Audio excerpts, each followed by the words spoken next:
Hi everyone, my name is Lucina Ambris and I am part of Group 8, and today we will be talking about our topic, which is school, chapter 10.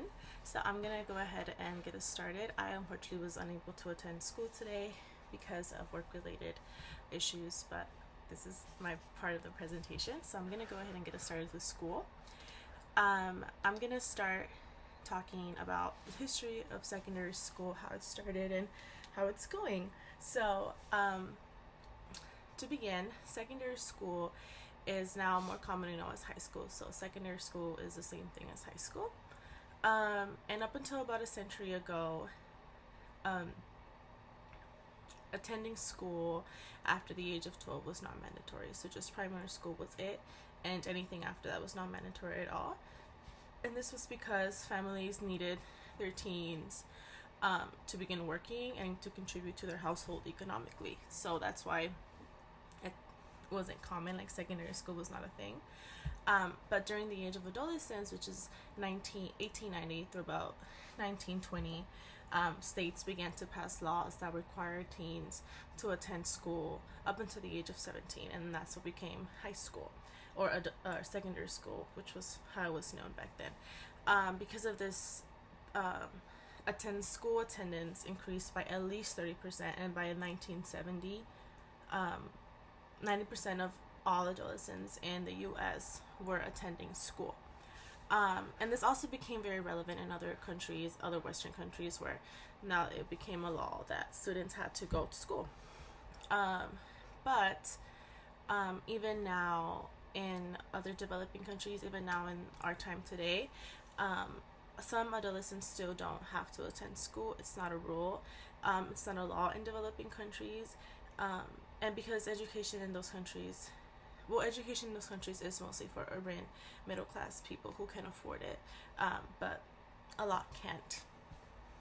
Okay, moving on to our next slide, which is history continued.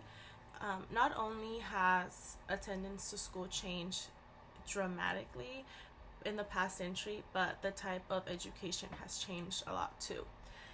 Back then, education was mainly for the wealthy and for the men. So, yes, it was just for the wealthy and the men. So, curriculum was kind of shaped around that. It consisted a lot of with broad liberal arts education, which is like history, art, literature, sciences, philosophy, even Latin and Greek. And there was no economic purpose to this because, like I mentioned, it was for the wealthy. So there was no, essentially, they were just kind of doing it because they could afford it, and it was kind of to be educated for fun. But there was no economic growth from this. But this changed in the 1920s when they started when they passed the law where it was mandated that all adolescents had to go to school.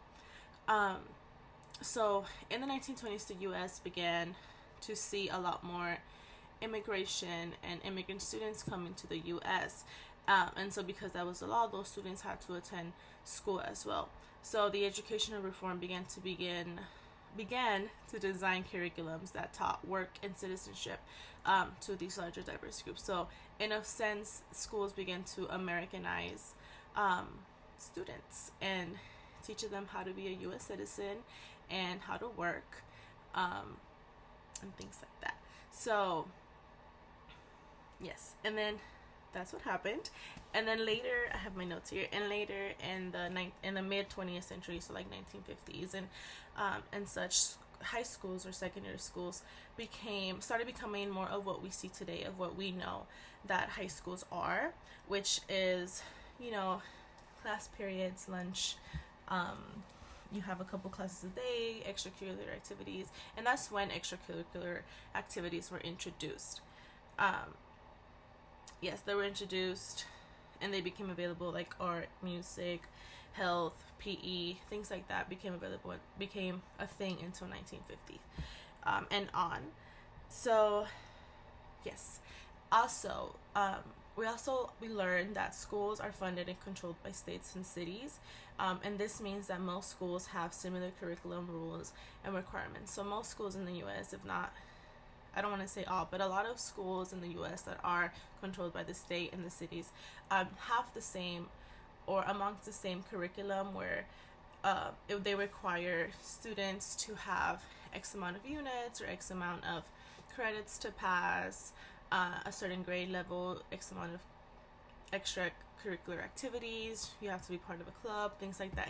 Most of the time it just revolves around the same topics. They have the same rules and the same requirements.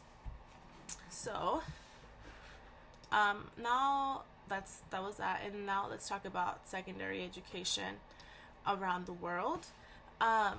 In the US, Canada, and Japan, we have one kind of secondary school, which is the same across the entire country.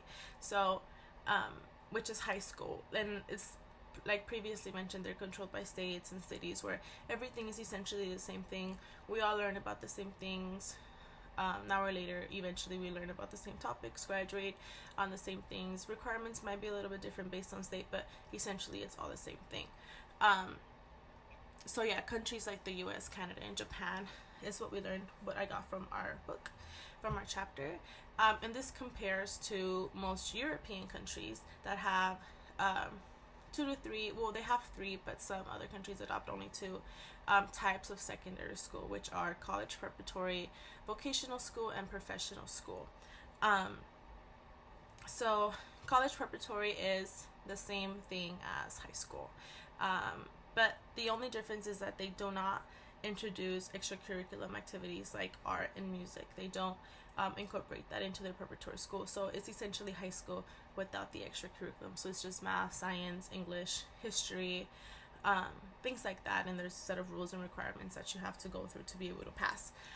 Vocational school is a little bit different. It's like topic focused school in a sense that you graduate and you go into a labor field. That means anything from school to become an electrician, plumber, things like that is what vocational school is. Yes. Okay. And that's what that is, vocational school. It's like boarding school in a way. I'm not sure.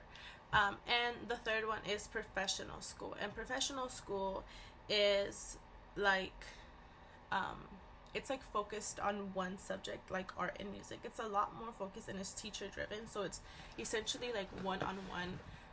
And from that, you can develop apprenticeships and things like that. So it's one-on-one, and so it's like art and music and topics that are a lot more focused and devote a lot more time in literature, and just you become like a professional or a connoisseur or whatever the term is. Yes, but these 3, this can be an issue for European countries, because that means that after you complete your primary school, you have to make a decision of what do you want to do, if you want to do primary, vocational, or professional school. And that can be very challenging for a 12-year-old that has just finished primary school. So it can be conflicting, because you might choose something and you decide you don't want to do that, and that's the age that you choose it in. It's very complicated. And so it becomes an issue later where you just kind of waste your time. So that can be an issue. And then secondary education in developing countries is very different. It's very hard to obtain because it's not well funded. There's not a lot of funds that are given to this country, and there's not a lot of organizations. So it's very rare that teens or adolescents stay in school until graduation or until 17.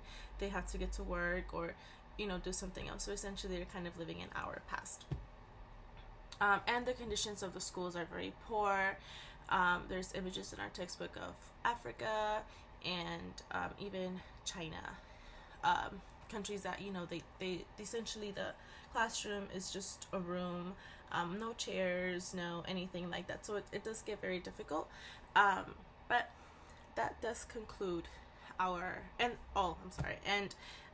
of course percentages are very low of school attendance and school graduation in those developing countries in comparison to other countries.